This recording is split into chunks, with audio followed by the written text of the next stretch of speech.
স্বামী স্ত্রীর সংসারের তিনটি কথা আত্মীয় স্বজনকে বলা উচিত না, এতে লাভের চেয়ে ক্ষতি বেশি হয় এবং এত বেশি ক্ষতি হয় যেটা পরে এর মাসুলটা অনেক বড় হয়ে থাকে। এটা খুব মারাত্মক একটা বিষয়। আল্লাহর হাবিব সাল্লাল্লাহু আলাইহি সাল্লামের দাম্পত্য জীবন যদি আপনি দেখেন, এই তিনটি জিনিস এমনি ওইখান থেকে বের হয়ে আসে। রসুলের সিরাত যদি আপনি পড়েন, তার মধ্যে এক নাম্বার হচ্ছে স্বামী স্ত্রীর মাঝে অনেক সময় চলতে ফিরতে ছোটোখাটো কলহ হয়, ছোটোখাটো খুনসুটি হয়ে থাকে, মনোমালিন্য হয়ে থাকে। এই জিনিসগুলো কাউকে বলবেন না, চার দেওয়ালের মধ্যে সীমাবদ্ধ রাখবেন। ওই স্বামী স্ত্রী সবচেয়ে বোকা যারা একজন আরেকজনের সংশোধন করার জন্য তৃতীয় পক্ষকে ঘরের মধ্যে ঢুকায়। ওই স্বামীর চেয়ে বোকা কেউ নাই যারা স্ত্রীর বিচার করার জন্য বাহিরের মানুষ ডেকে নিয়ে আসে। এটা কখনোই সুন্নাহ না।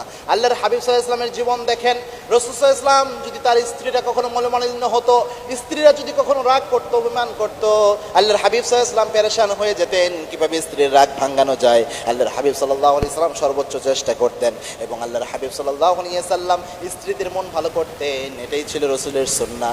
আবার রাসূলের সাহাবীদের জীবন দেখেন, ফাতেমা রাদিয়াল্লাহু তাআলা আনহার কাছে মাঝে মাঝে আলী রাদিয়াল্লাহু তাআলা আনহু যে বলতেন, ও ফাতেমা, আমি তো তোমার হক ঠিকভাবে আদায় করতে পারি না, অনেক সময় আমি তোমার ঠিকভাবে যত্ন নিতে পারি না। ও ফাতেমা, কিয়ামতের এই কঠিন ময়দানে তুমি আমার আসামি বানায়ও না, যেহেতু আমি তোমার হক ঠিকভাবে দিতে পারি না, তুমি আমার মাফ করে দিও। ফাতেমার কাছে সাইয়েদনা আলী মাফ চাইতেন। আবার ফাতেমা রাদিয়াল্লাহু তাআলা আনহা তিনি নিজেও আলী রাদিয়াল্লাহু তাআলা আনহুকে বলতেন যে আপনার ঠিকভাবে খেদমত আমি করতে পারি না, আপনি আমারেও মাফ করে দিয়েন। এটাই তো সুন্দর জিনিস, এটাই সুন্নাত। এজন্য স্ত্রী স্বামী মনোমালিন্য হয়েছে, নিজেরা সমাধান করেন, নিজেরা যেভাবে ভালো হওয়া যায় এভাবে ভালো একজন আরেকজনের সুন্দরভাবে মিষ্টি খুনসুটি করে এটাকে তাড়াতাড়ি শেষ করে দেন। 2 নাম্বার, সংসারে যদি কোনো সুখ আসে অথবা দুঃখ কোনো কিছু আসছে, যত্র যাকে তাকে বলবেন না। মনে রাখবেন, আপনার কল্যাণ দেখে সুখ দেখে কেউ যদি বদনজর দেয় তাহলে কিন্তু আপনার খারাপই রয়েছে। এবং আল্লাহর হাবিব সাল্লাল্লাহু আলাইহি ওয়াসাল্লাম জানিয়েছেন, আল আইনুল হক, কুলক্ষণ সুলক্ষণ যেমন সত্য, তেমনি আল আইনুল হক, বদনজর এটা অনেক সত্য। কুলক্ষণ সুলক্ষণ সত্য কিছু ক্ষেত্রে, যেগুলা রাসূল সাল্লাল্লাহু আলাইহি ওয়াসাল্লাম হাদিসে জানিয়েছেন, বিভিন্ন যে কুলক্ষণ সুলক্ষণের কথা, এগুলো সত্য। কিন্তু অন্য কুসংস্কার যেগুলো রয়েছে এগুলো কিন্তু আবার সত্য নয়। আর ক্রিয়ারত শিরক, এটার ব্যাপারে রাসূল বলেছেন কুলক্ষণ সুলক্ষণে বিশ্বাস করা শিরকের অন্তর্ভুক্ত।